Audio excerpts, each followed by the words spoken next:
Nah, yeah, don't. It's a quick mess I want to get off my chest. I really just want to do an overview of a movie that just came out. It actually came out August 15th. It's called Highest to Lowest by Spike Lee featuring Denzel Washington.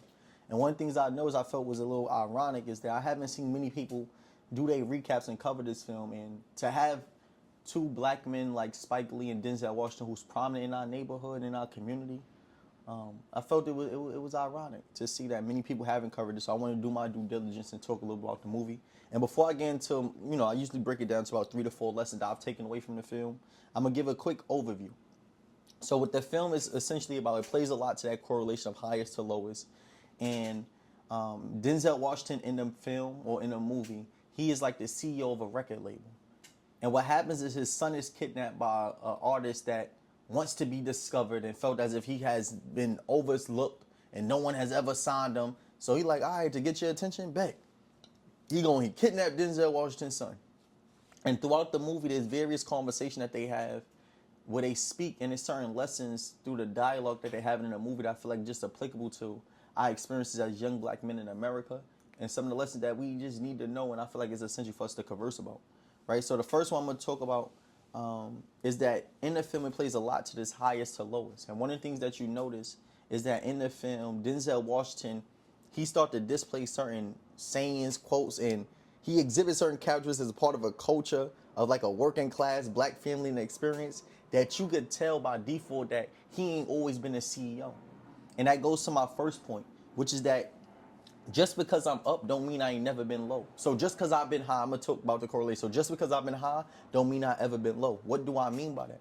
I think a lot of times we get things confused when you see people in suits in CEO positions or having certain systems in place, maybe entrepreneurs would make $100,000, $1 million a year, that you think just because they now have this stature or this platform where they of influence mean that they always had that.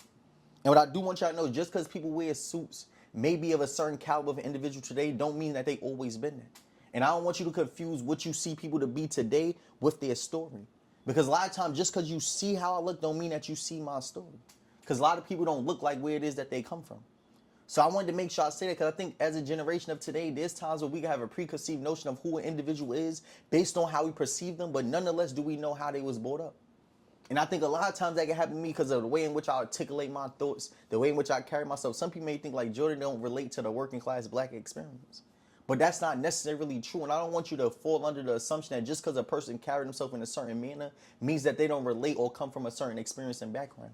Because a lot of us do. The second part to that, which I want to play to, is just because I'm low don't mean I ain't never been high.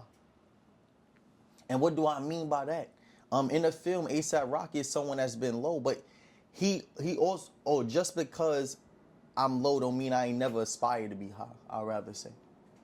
And I want us to understand, and it was a big part of this film, is that I believe that a lot of times when people have started to get all the things they dream for, ask for, pray for, and work towards, that they start to forget about them time periods where they were low.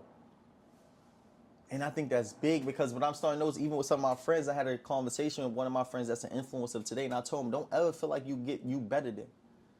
Don't ever start to feel like you better than. I think a lot of times when people do obtain these platforms, that they do forget about those times when they didn't have.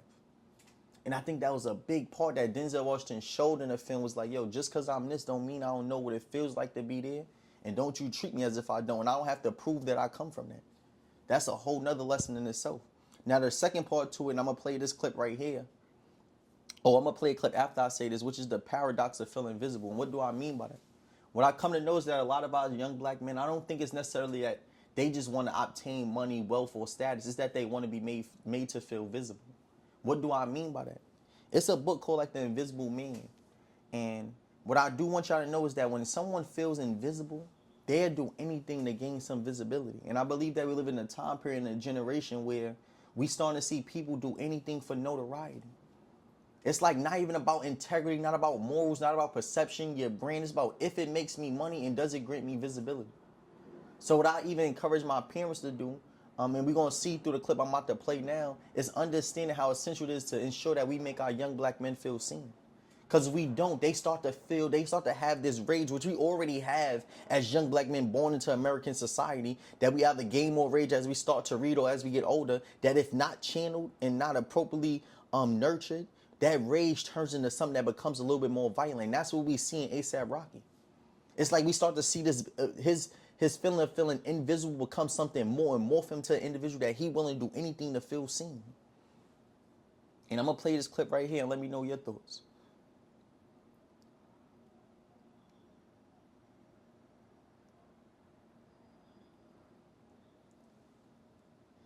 And then I'm gonna break it down to the last two, right?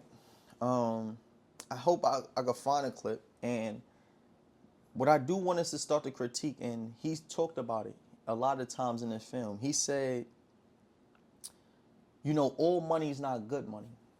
And at the end of the film, you see A$AP Rocky in prison. He like, yo, but I'll make you a regular pop. I'm the hottest thing ever. And it made me think about the society today. Like, today, record labels sign individuals as such.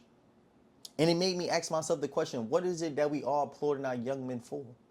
I look at the images being shown, the influencers, the artists, and it's like, yo, just because you may be a good rapper, you may have the ability to speak or write, and you may have a platform, don't mean that I want you to be the role model for my youth or for my child. And it made me ask myself, like, what are we applauding our young men for?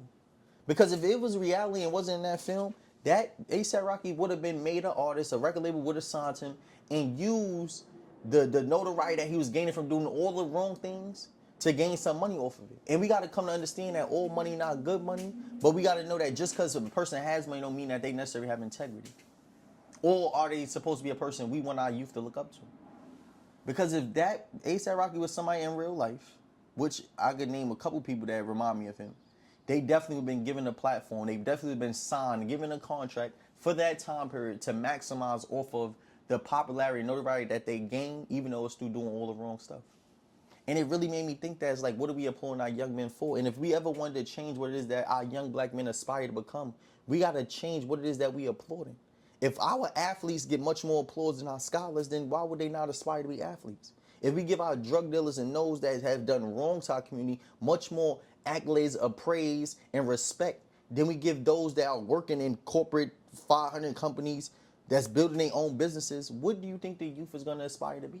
Because again, I'm telling you, a child seeks to be acknowledged, to feel belonging, to feel visible. And if we are making the athletes, the drug dealers, the entertainers feel more visible than our scholars and those that's working to build their actual own businesses, then our youth going to aspire to become the former.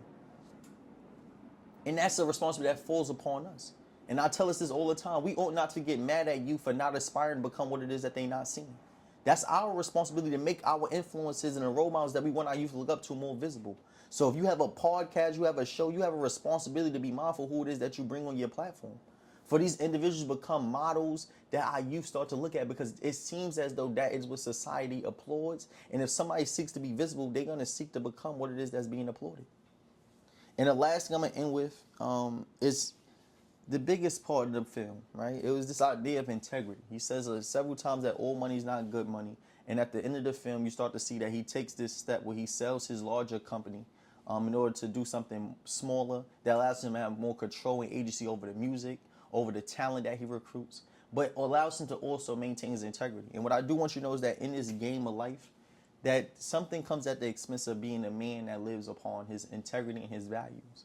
That many times in businesses and opportunities, people will try to get you to compromise your values. And most times when you compromise, you make more money, sadly. And this road of maintaining integrity, to be honest with you, it's a slow road. It's not as fast. But you can become successful. But just know that there's something that comes at the expense of it. You may not make as much money as those that compromise. There's certain deals that you won't take despite the value or the money that they're giving you. And what I want y'all to know is that I'll encourage you first to live a life of integrity, but to know that something comes with it. But we would prefer you to live with integrity, be a man that lives by his word, than one that just compromises his value just for the economics. So those are my 4 things I want to get off my chest in regards to this film. I definitely want to encourage you to go watch. I believe now it's on Amazon Prime. I watched it when it first came out in theaters. I believe like any black film, I need to go support. But definitely was one by Spike Lee with Denzel Washington. Why not? But there's certain messages subliminally, but also directly communicating this film that I encourage you to watch the film and, you know, like, share, comment some of your views, some of the things that you felt was great about the film, so we have an ongoing conversation about it. But that's my take. Those are the 4 lessons that I've taken away from it. And I hope you enjoyed this video. I look forward to having an ongoing conversation. Let's do it.